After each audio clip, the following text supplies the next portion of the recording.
कल रात आपने टीवी न्यूज चैनलों पर एग्जिट पोल की रिपोर्ट देख ली होगी और इस एग्जिट पोल में वो बीजेपी या एनडीए को 350 से 400 पार करवाते हुए दिखा रहे हैं।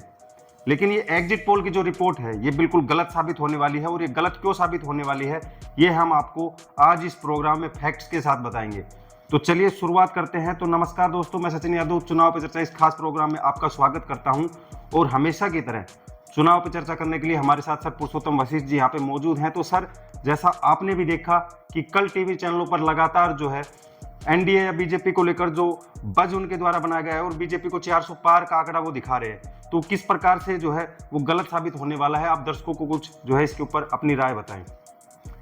देखिए, आज का वीडियो मुख्य रूप से हम फैक्ट के आधार पर बताएंगे आपको कि क्या क्या सिचुएशन है और क्या क्या हो सकता है। देखिए दर्शकों, 350 से लेकर 400 तक सीटें विभिन्न चैनलों ने अपने एग्जिट पोल में दी हैं। लेकिन आप बताइए, ऐसा कहीं पॉसिबल हो सकता है जब पूरे देश में कोई ऐसी वेव ही ना हो किसी गवर्नमेंट की तरफ। अगर आप 2014 की बात करें, तब प्रधानमंत्री मोदी जी ने अच्छे दिन का वादा किया था और अच्छे दिन के बीच एक पूरी मोदी लहर देखी गई थी पूरे देश में।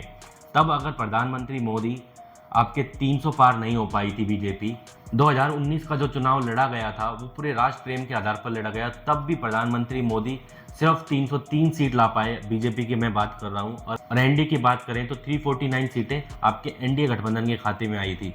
लेकिन आप इस बार का चुनाव देखें और अगर 2019 के चुनाव से आप कंपेयर करिएगा तो आपको देखने को मिलेगा कि विपक्ष बिल्कुल कमजोर था, ना इतना प्रचार कर पा रहा था वो अच्छे से, ना इतनी कोई रैलियां थी, ना कोई बिल्कुल जुड़ाव दिख रहा था। लेकिन अब आप 2024 के चुनाव में जब आते हैं तो यहाँ पर इंडिया गठबंधन जैसा एक बड़ा संगठन बना, जहाँ पर विभिन्न क्षेत्रीय दल आए एक साथ और उन्होंने मिलकर चुनाव लड़ा। साथ ही आपने देखा होगा कि राहुल गांधी जी ने 2 यात्राएं करी पूरे देश के अंदर। उसके बाद आपने कैंपेनिंग भी देखी, कांग्रेस की तरफ से काफ़ी एग्रेसिव रही। अगर उसके बाद भी एग्जिट पोल में ऐसा कह दिया जाए कि भाई इस बार भी बीजेपी जो पिछले बार जो मार्क लेके आई थी उससे भी बहुत आगे निकल जाएगी, तो आप ही लॉजिक समझ सकते हैं कि लॉजिक इसमें है या नहीं। ये तो 4 तारीख को साफ हो ही जाएगा कि ये सच होंगे या झूठ, या फिर अंदर कोई सेटिंग हो चुकी है, वो भी चीज़ें आपके सामने आ जाएंगी। लेकिन आपको हम आज फैक्ट के आधार पर बताते हैं कि क्या हो सकता है और क्या नहीं। लेकिन सर, इससे पहले मैं आपको वो बात और बता दूं, जैसे इन्होंने विधानसभा के जब चुनाव हुए थे उनमें भी एग्जिट पोल इन चैनलों द्वारा लगातार जारी किए गए थे, लेकिन वो एग्जिट पोल भी किस प्रकार जो है गलत साबित हुए थे वो भी एक बार दर्शकों के सामने साझा करें, वो चीज़ भी आप देखिए दर्शकों, इस वीडियो में हम आपको ये भी बताएंगे कि किस स्टेट में कितना नुकसान हो सकता है और ये एग्जिट पोल कहाँ तक गिरकर आएंगे। दूसरा, हम आपको फैक्ट तो बता ही रहे हैं, जैसे मैंने पहला आपको फैक्ट बता दिया है कि इस बार का चुनाव कैसा था।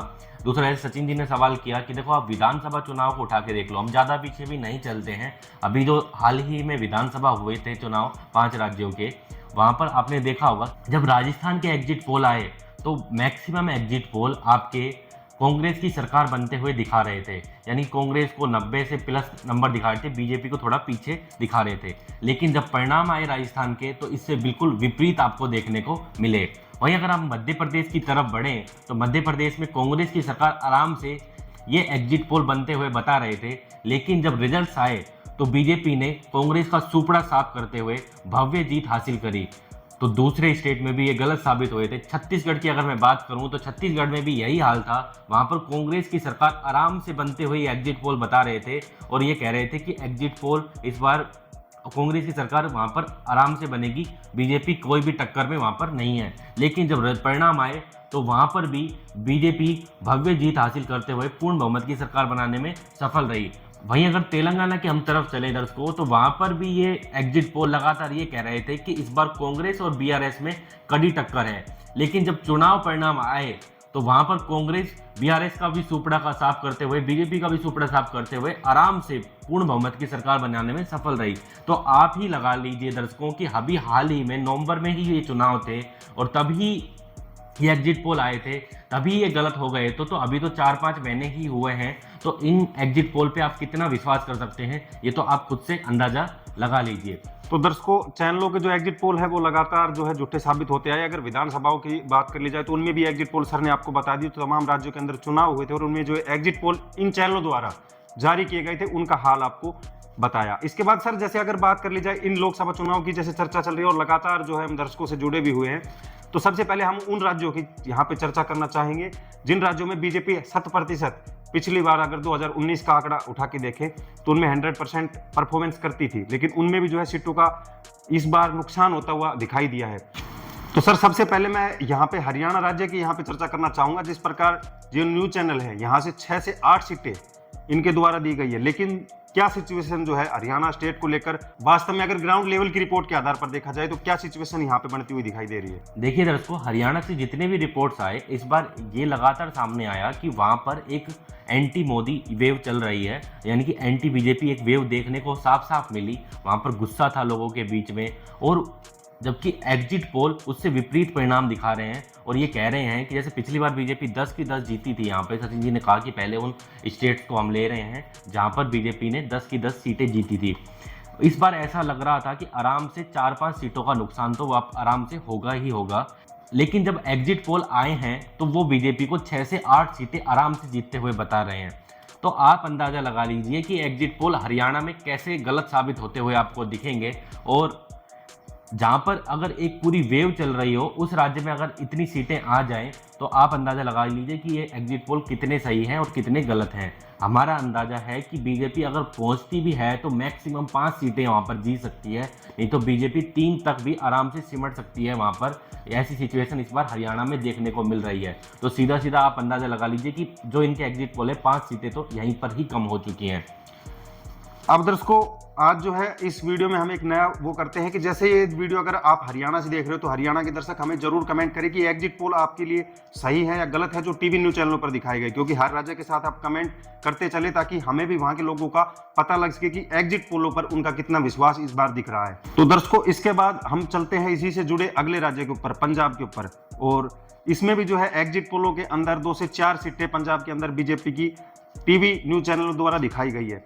लेकिन इसके बाद जैसे हम ये चर्चा कर लेते हैं, इसके बाद आपके लिए एक और चीज जो सर आपके लिए लेके आया है, उसमें हम आपको बताएंगे कि जो टीवी न्यूज चैनल होते हैं ये किस हिसाब से अपने एग्जिट पोल तैयार करते हैं, क्या तरीका होता है इनका एग्जिट पोल तैयार करने का, वो भी आपको वीडियो के एंड में पता लगेगा। तो वीडियो में जरूर बने रहे। तो सर, जो पंजाब को लेकर क्या कंडीशन ग्राउंड लेवल के ऊपर दिखाई दे रही है वो आप दर्शकों के साथ साझा करें।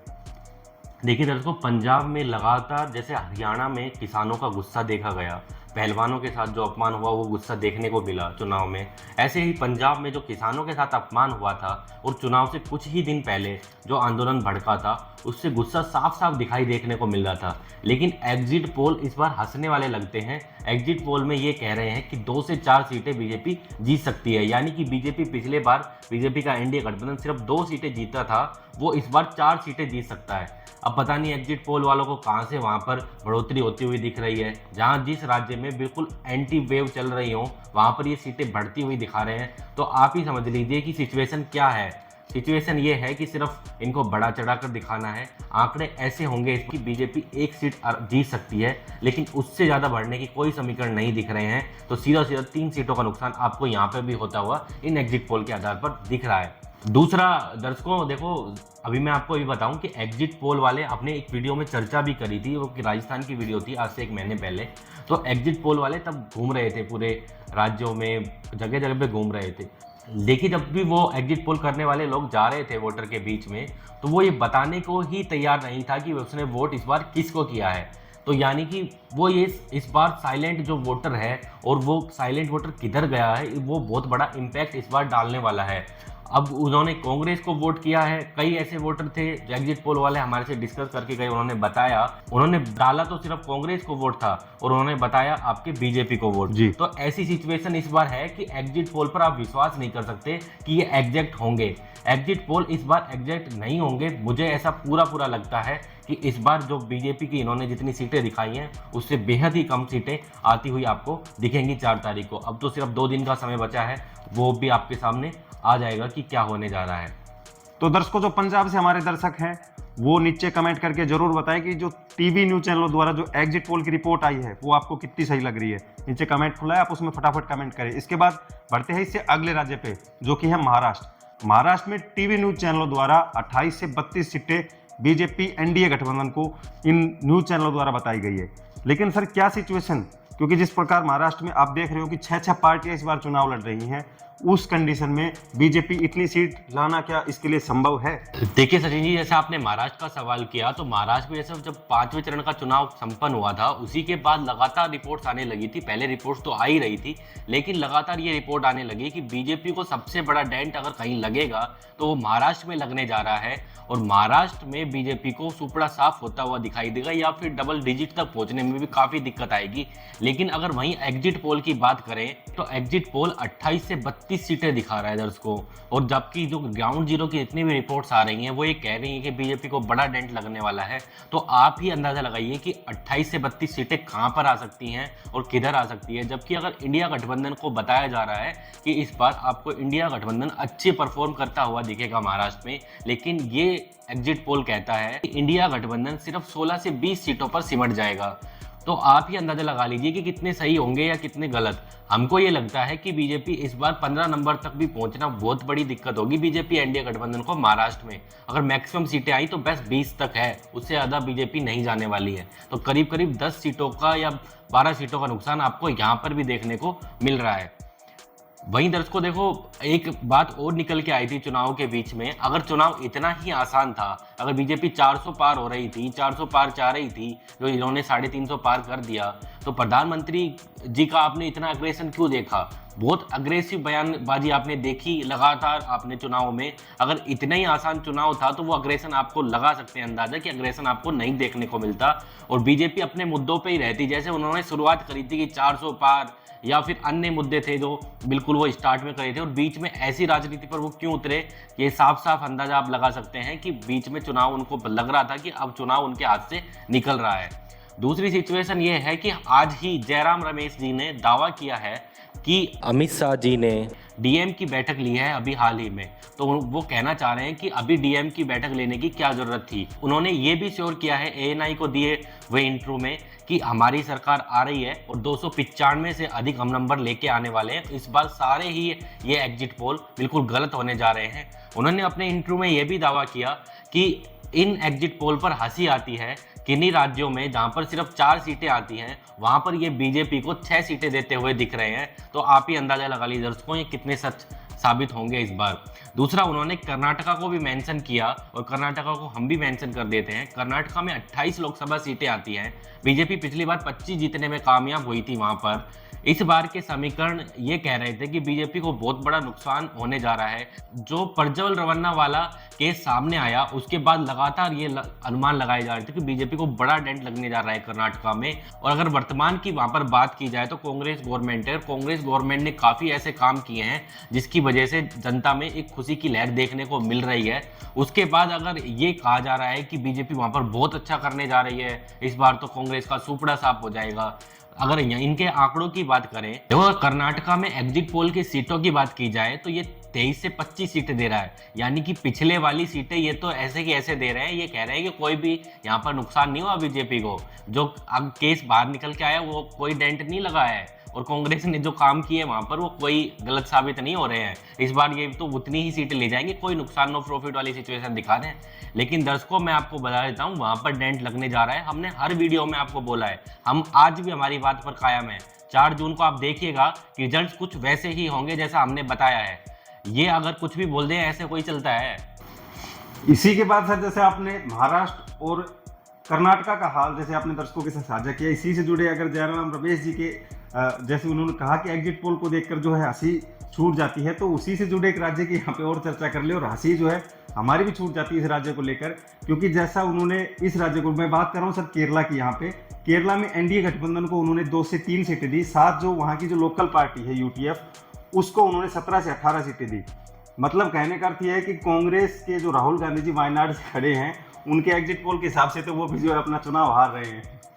तो देखो सचिन जी, आपने कितने अच्छे से दर्शकों को समझा दिया कि केरला से जितनी भी रिपोर्ट्स आ रही थी उसमें ये कहा जा रहा था कि इंडिया गठबंधन वहाँ पर करीब करीब आपके 17 से 18 सीटें जीतेगा और सीपीएम के खाते में बाकी बची हुई सीटें जाएंगी और कांग्रेस को खाते में मैक्सिमम सीटें आती हुई बता रहे थे। जितने भी रिपोर्ट्स आई, बीजेपी का कोई भी खाता खोलते हुए नहीं बता रहा था। लेकिन हम अभी भी कहते हैं कि हो सकता है बीजेपी एक सीट वहां पर जीत जाए, लेकिन उससे ऊपर कहीं पर भी नहीं जाने वाली है। लेकिन ये 2 से 3 सीट दे रहे हैं। और दूसरा, आपने जैसे मेंशन किया कि कांग्रेस को ये एक भी सीट देते हुए नहीं बता रहे हैं, यानी कि इंडिया गठबंधन की बात कर रहा हूं। तो इसका मतलब है कि राहुल गांधी जी जो वायनाड से चुनाव लड़ रहे हैं, इनके हिसाब से तो वो भी हार गए हैं वहां से, जो वहां पर काफी मजबूत दिखाई देते हैं। तो आप दर्शकों ये समझ सकते हैं कि ये एग्जिट पोल कितने झूठे हैं। हर राज्य में हम आपको बता रहे हैं कि ये कैसे झूठे साबित होते हुए दिख रहे हैं। अगर आप समझ लीजिए राहुल गांधी जी अगर उस चुनाव को हराता हुआ बता रहे हैं, वो भी वायनाड में, तो आप समझ सकते हैं कि सिचुएशन क्या है इन एग्जिट पोल में। पूरी तरीके से एक तरफा एग्जिट पोल है, जो आपको साफ साफ देखने को मिल रहा है। सभी चैनल पे जितने भी एग्जिट पोल आए हैं सारे एक तरफा हैं। किसी में भी आपके विपक्ष को ध्यान में ही नहीं रखा गया है कि विपक्ष भी वहां पर चुनाव कहीं पर खड़ा है या जीत सकता है। इनके हिसाब से तो ऐसा लग रहा है कि चुनाव देश में होना ही नहीं चाहिए था, सीधा सीधा ये एनडीए गवर्नमेंट बना देते। और जैसे ये शुरू में अप्रैल में भी बता रहे थे कि 400 पार हो जाने वाला है, वैसा इन्होंने 400 पार तो अभी भी कर ही दिया है जी। तो दर्शकों, जैसे केरल से अगर ये वीडियो आप देख रहे हो तो नीचे कमेंट बॉक्स खुला है, आप उसमें भी अपनी राय रखें और हमें बताएं कि केरल में क्या सिचुएशन जो है इन एग्जिट पोलों के अलावा आपको दिखाई दे रही है। इसी से जुड़े सर अगले प्रदेश के, अगर मैं यहाँ तमिलनाडु को भी इसमें इंक्लूड कर दूं कि तमिलनाडु में किस प्रकार के एग्जिट पोल जो है वो दिखाई दे रहे हैं कि बीजेपी को लेकर जो है इन्होंने क्या बताया है। वहीं देखो, अगर तमिलनाडु की बात की जाए तो दर्शकों जितने भी रिपोर्ट तमिलनाडु के लिए भी निकल कर आई कि वहां पर जैसे 39 सीटें आती थी और बीजेपी का खाता भी पिछली बार नहीं खुला था। लेकिन सिचुएशन जितनी भी निकल के आ रही थी, ऐसा कहा गया कि इस बार वहां पर भी खाता नहीं खुलने जा रहा है। लेकिन ये एग्जिट पोल कहते हैं कि 2 से 4 सीटें बीजेपी एनडीए जीतने में कामयाब होगा। हमको भी लगता है कि 1-2 सीटें निकल सकती हैं, लेकिन 4-4 अगर सीटें बीजेपी वहां पर निकाल ले तो ये एग्जिट पोल हंसी के पात्र ही बनते हैं। और ये हंसी के पात्र आपको दिख रहे हैं कि ये हर जगह इतनी बढ़ोतरी दे रहे हैं बीजेपी को, यानी कि इनको 400 पार का नंबर पार करवाना था। अब कैसे करवाते, तो इन्होंने करके दिखा दिया। जहां पर जो पॉसिबल चांसेस भी नहीं थे, वहां पे इन्होंने पॉसिबल करते हुए दिखा दिया। तमिलनाडु का जो हमारा नंबर है वो मैक्सिमम 2 तक जा सकता है, वो भी बीजेपी के लिए बहुत टफ चांस है। यानी कि अगर आप देखें कि सिचुएशन ऐसी है वहां पर कि 80-20 मतलब 80% चांस है कि आपके वो सीटें इंडिया गठबंधन जीतेगा और बाकी के 20% बीजेपी, यानी इतनी कमजोर है तमिलनाडु में। तो यानी कि 2 सीटें निकालना भी बहुत मुश्किल की बात है अगर निकली भी तो। पर सिचुएशन यही बन रही है कि वहां पे बीजेपी का खाता नहीं खुलने वाला है। पर ये इन्होंने तो 4 सीटें दे दी हैं, अब 4 सीटें दे दी तो 400 पार हो गया है। तो इसके साथ साथ जैसे आपने तमिलनाडु की बात जो है आप दर्शकों के साथ साझा की, लेकिन जिस प्रकार बताया कि इन्होंने 400 पार किया, जैसे हम इनका अगर टोटल उठाकर देखें एनडीए गठबंधन का या फिर एनडीए गठबंधन का, तो जहां पे जो इंडिया गठबंधन की सीटें भी थी इन्होंने उनको इंक्लूड भी नहीं किया। ऐसी बहुत सारी जो स्टेट है उन्होंने ऐसी गड़बड़ कर रखी है कि उनकी जो सीटें जहां पे मिलनी थी वो अदर्स के खाते में कर दी, या फिर उनकी जो सीटों उनको ऐड नहीं किया।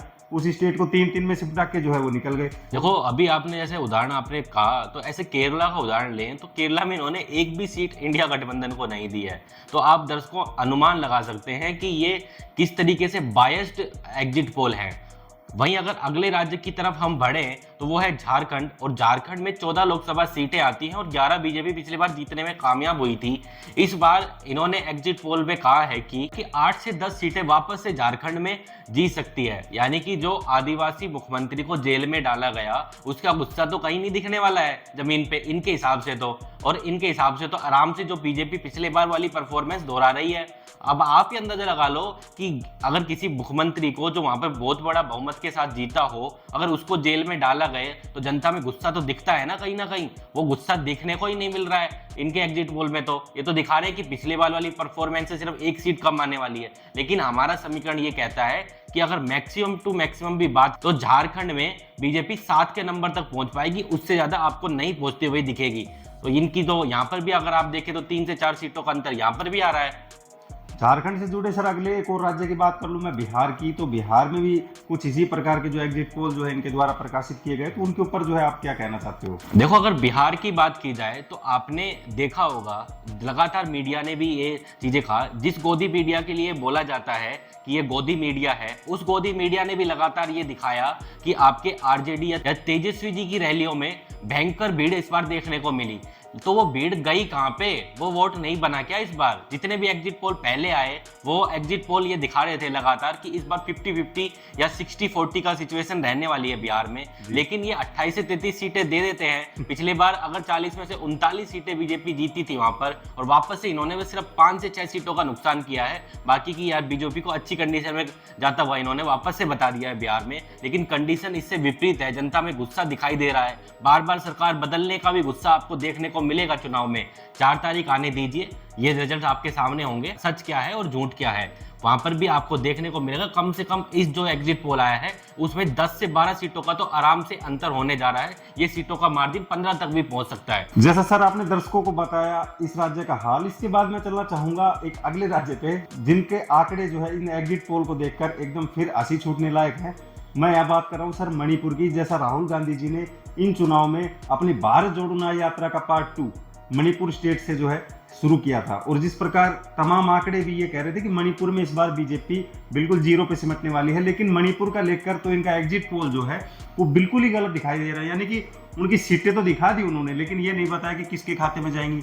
ये जो गलती है उनके द्वारा, ये भी यहाँ पे साफ निकल के जो सामने आई है। देखो मणिपुर के आंकड़ों को देखते हैं तो भी हंसी छूट जाती है। वहां पर 2 सीटें आती हैं और 2 सीटों में से सिर्फ ये बताते हैं कि सिर्फ 1 सीट अदर के खाते में जाएगी। 1 सीट कहाँ जा रही है इनको खुद को भी नहीं पता चल रहा है कहाँ गई है वो सीट। तो आप अंदाजा लगा लीजिए दर्शकों कि इन्होंने पता नहीं किस मूड में एक बार एग्जिट पोल बनाए हैं, कैसे एग्जिट पोल बनाए हैं। इस बार समीकरण साफ साफ आ रहे हैं कि मणिपुर में बीजेपी की तरफ काफी गुस्सा देखने को मिला है, और वो साफ साफ गुस्सा देखने को आपको मिलेगा इस बार जब रिजल्ट्स आएंगे। और ये 2 की 2 सीटें हैं ना इंडिया गठबंधन के खाते में जा रही हैं, लेकिन इन्होंने इंडिया गठबंधन को जहां पर कुछ फायदा होता भी दिखता था, आराम से होता हुआ दिख रहा है, वहां पर भी इन्होंने 0 दिखा दिया है वहां पे आराम से।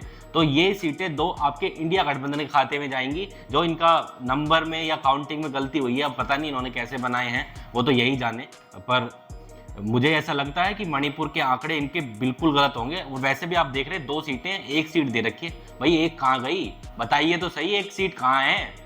तो दर्शकों जैसा सर ने आपको बताया, ये 2 सीट आप उनके एग्जिट पोल के हिसाब से जो उन्होंने प्रकाशित किया उनमें भी 2 सीट आप ये मणिपुर वाली ऐड कर दीजिए। इसके बाद सर अगले प्रदेश के ऊपर बात करें और दिल्ली को यहाँ पे उठाए कि इनके एग्जिट पोल में 7% जो है बीजेपी को यहाँ पे भी सीटें इन्होंने दे दी दिल्ली को लेकर। अरविंद केजरीवाल जी का जैसे एक बड़ा मुद्दा देश में सामने आया, इनका कोई इम्पैक्ट जो है इनको दिल्ली में लग ही नहीं रहा। तो ये किस प्रकार का जो है इनके द्वारा एग्जिट पोल निकाला गया है? देखो दिल्ली में इन्होंने क्या कहा कि जैसे दिल्ली में बीजेपी 2014 हो 2019 हो 7 की 7 सीटें जीतती आ रही है, पर हम इस बार मान रहे थे कि बीजेपी को आराम से 1-2 सीटों का या 3 सीटों का नुकसान तो हो रहा है। काफी टफ फाइट दे रहे हैं, 3 से 4 प्रत्याशी ऐसे हैं जो आराम से बहुत आगे दिखाई दे रहे हैं दिल्ली में, लेकिन हम फिर भी मिनिमम मान के चल रहे हैं कि 3 सीटें तक भी आपके इंडिया गठबंधन वहां पर जीत सकता है। पर फिर भी अगर ये एग्जिट पोल आते हैं तो ये कह देते हैं कि 6 से 7, यानी कि वापस से बीजेपी वैसा ही परफॉर्मेंस दोहरा देगी दिल्ली में। और जो केजरीवाल जी को जेल में डाला गया, जो जनता में गुस्सा दिखाई दे रहा था सड़कों पे, या फिर जो आप लगातार आपने स्पीच, हमारी टीम भी गई वहां पे भी उन्होंने देखा, तो वो कहीं पे भी नहीं दिखाई देखने को मिलेगा। आराम से मोदी जी जितना जीत के आए थे उतना जीत जाएंगे इस बार भी। मतलब ऐसा लग रहा है कि पूरा प्रोपगेंडा चल रहा है एक तरीके से, और पूरी तरीके से आपका ये प्रोपगेंडा टूटता हुआ दिखेगा 4 तारीख को जब रिजल्ट सामने आएंगे। और देखना आप दिल्ली में भी आंकड़े कम से कम 3 सीटों के तो नुकसान होता हुआ आपको दिखेगा वहां पर। तो दर्शकों ये थे कुछ ऐसे एग्जिट पोल जिन राज्यों को लेकर इनके बिल्कुल एग्जिट पोल जो है ये कहीं की हंसी के पात्र हैं या बिल्कुल जो है गलत साबित होते हुए इस बार दिखाई देंगे। इसके बाद जैसा हमने आपको बताया था कि हम इसके लास्ट में ये भी बताएंगे कि किस प्रकार से एग्जिट पोल की तकनीक जो है वो अपनाते हैं। तो सर इसके ऊपर जो आपने बताया था कि किस प्रकार की तकनीक इनके द्वारा अपनाई जाती है एग्जिट पोल को लेकर, वो आप दर्शकों के साथ साझा करें।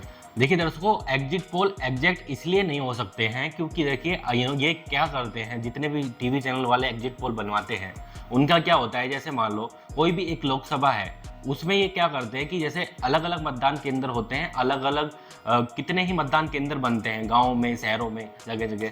तो ये कुछ मतदान केंद्रों पे अपने लोगों को बैठा देते हैं और जितना भी वोटर निकलता है बाहर, उससे ये सवाल पूछे जाते हैं कि आपने वोट किसको किया है।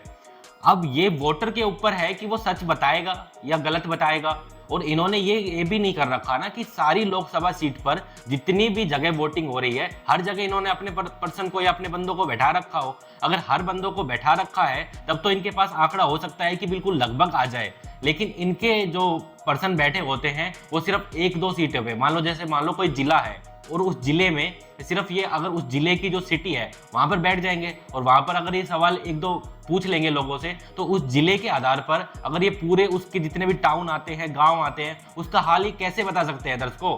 तो ये एग्जिट पोल इस तरह आधार पर तैयार किए जाते हैं, सिर्फ एक या दो जगह बैठकर, और आपको बता दिया जाता है कि ये पूरी लोकसभा का ये हाल है।